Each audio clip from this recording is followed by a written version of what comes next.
Good morning everyone. I am Khushi Gupta of BCA College and I am here with my project which I have created on DRUPAL. First of all, I have created a database named DRUPAL on LAMP, and then I have gone on Chrome and I have searched Enquiry plugin on Chrome.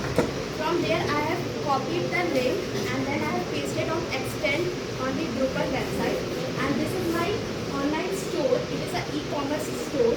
As you can see here,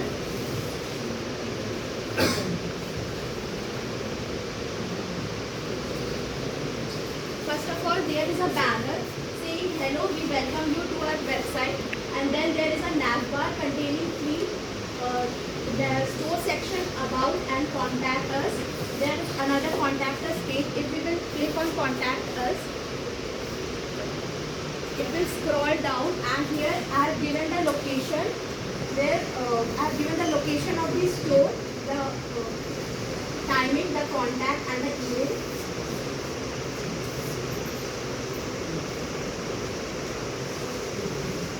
Now this is the front page of the store, and the name of the store is Ethnic Store. Here are the products.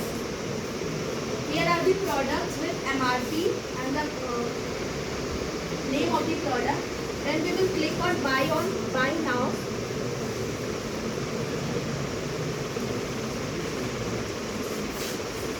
If the product gets added to the cart, as you can see in the cart here it is showing 1. So the product is added on the cart. Now we will go to the cart for checkout.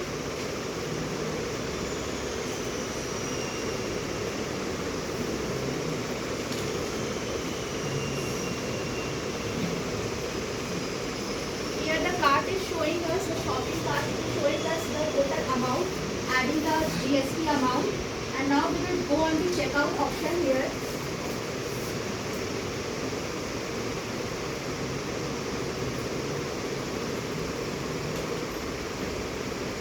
Now it is asking me for the payment option. So here it has been selected pay by cash, and now if I will place order, it will place the order.